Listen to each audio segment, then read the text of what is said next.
Ouais, bonjour à tous, j'espère que tout le monde va bien. Je vais continuer l'étude du catéchisme de Spirago. On était rendu au point 10. On avait commencé un peu les 10 commandements de Dieu.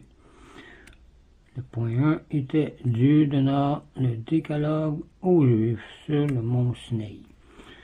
On va continuer le point 1. Donc, commençons avec un signe de croix. Au nom du Père, du Fils et du Saint-Esprit. Amen. Comme on avait dit, Dieu agit comme un souverain qui, en tête de ses ordonnances, décline son nom et ses titres afin d'inspirer plus de respect. Les 10 commandements furent gravés sur 2 tables, comme qu'on avait dit, pour faire comprendre que ces 2 commandements ne sont qu'une explication plus détaillée des 2 commandements de l'amour. Donc, nous nommons ces commandements de Dieu parce que Dieu en est l'auteur. On les appelle aussi le décalogue, c'est-à-dire les 10 paroles. L'Église catholique, avec l'assistance du Saint-Esprit, modifia dans le sens chrétien la forme du décalogue promulgué sur le mont Sinaï.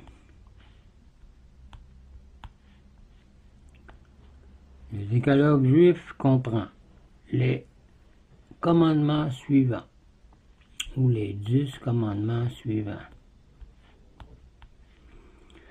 Premièrement, celui de n'adorer que Dieu.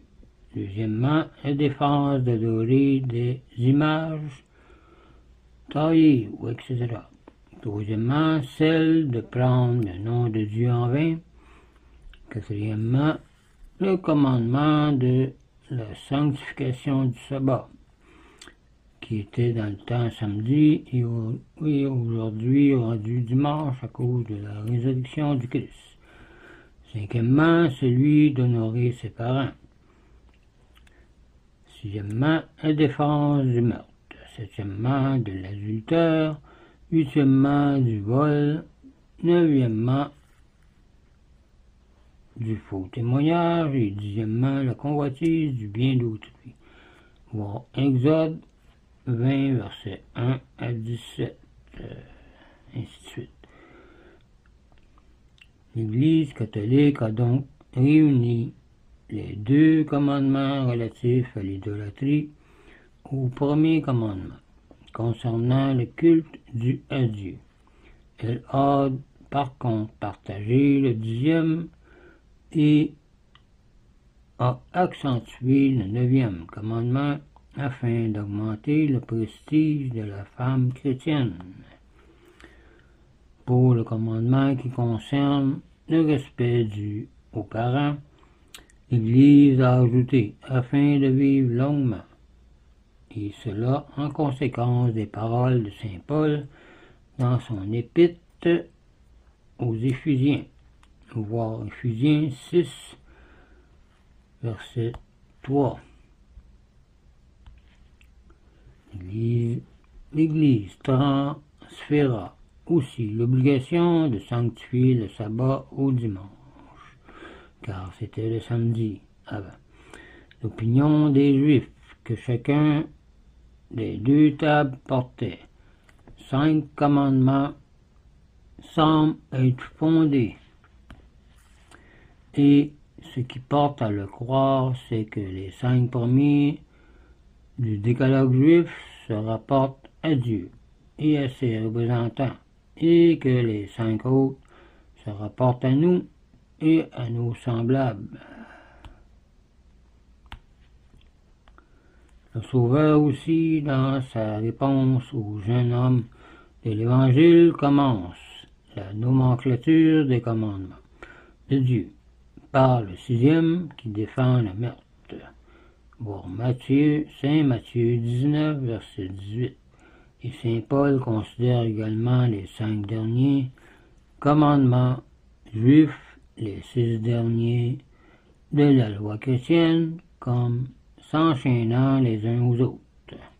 Voir Romains 13, verset 9. Deuxième point. Les chrétiens aussi sont tenus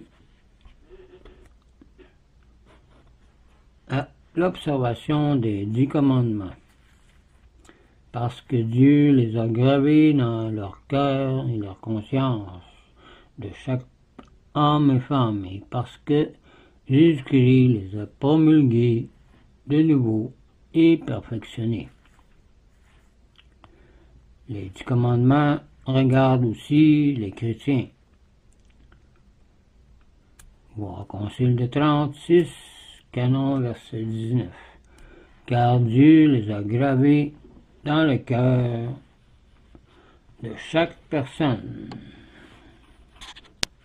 Et c'est seulement parce que la lumière divine fut obscurcie par les mauvaises moeurs et par une corruption de longue durée que Dieu trouva nécessaire de dissiper les ténèbres en promulguant la loi du Sinaï, disait le catéchisme romain, ce que ceux-ci refusèrent de lire dans leur cœur fut gravé sur les tables de pierre données à Moïse, disait saint Augustin. Jésus-Christ renouvela les 10 commandements dans ses paroles au jeune homme riche, voir Matthieu 19, verset 8. Aussi dit-il qu'il n'était pas venu pour supprimer la loi, mais pour l'observer. Voir Saint Matthieu 5, verset 17. Dans le sermon sur la montagne, Jésus-Christ perfectionna plusieurs commandements du décalogue. Par exemple, le 2e en déclarant coupable tout serment inutile. Le 5e et le 8e en défendant la haine et les injures faites aux autres contre ses semblables et en prescrivant de faire du bien même à ses ennemis, en les aimant.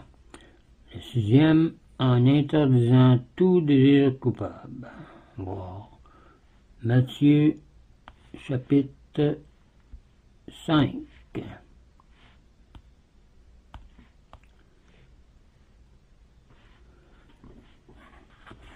Troisième point, les 10 commandements de Dieu sont bien coordonnés. Les 3 premiers confirment nos devoirs envers Dieu. Comme notre souverain maître, Dieu exige de nous, dans le premier commandement, de l'adoration et la fidélité. Dans le 2e, le respect. Dans le 3e, le service. Le 4e commandement renferme nos devoirs envers les représentants de Dieu sur la terre, qui sont en même temps entre tous nos semblables, nos plus grands bienfaiteurs, c'est-à-dire nos parents et même l'Église. Les 6 autres commandements comprennent nos devoirs envers nous-mêmes et envers nos semblables. Le 5e commandement protège la vie. Le 6e, l'innocence. Le 7e, les biens. Le 8e, la réputation. Le 9e et le 10e, tous les droits familiaux du prochain.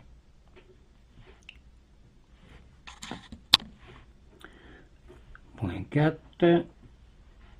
Celui qui observe tous ces commandements sera comblé sur la terre des grâces et des bénédictions de Dieu, et obtiendra après sa mort l'éternité bienheureuse, disait Jésus.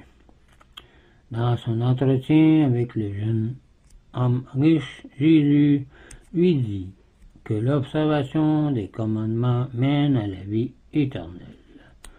Voir Saint Matthieu 19, verset 17. Nous ne pouvons arriver au ciel que par le pont de l'obéissance. Ce pont a 10 arches ou 10 paroles qui sont les 10 commandements de Dieu, disait Saint Vincent Ferrier et bien d'autres saints. Dieu donc a organisé les choses de manière que ce qui conduit au bonheur éternel produit déjà ici-bas un bonheur matériel. Comme qui est dit, la piété est utile à tout. C'est à elle que les biens de la vie présente et ceux de la vie future ont été promis. Voir 1 Timothée 4, verset 8.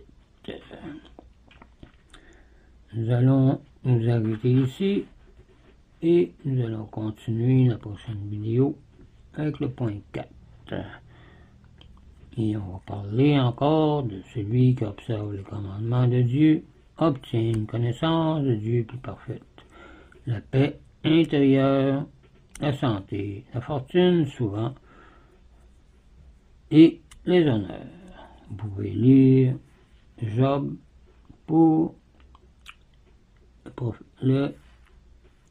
vous pouvez lire le texte de Job pour voir comment Dieu agit avec les justes et même avec Joseph en Égypte.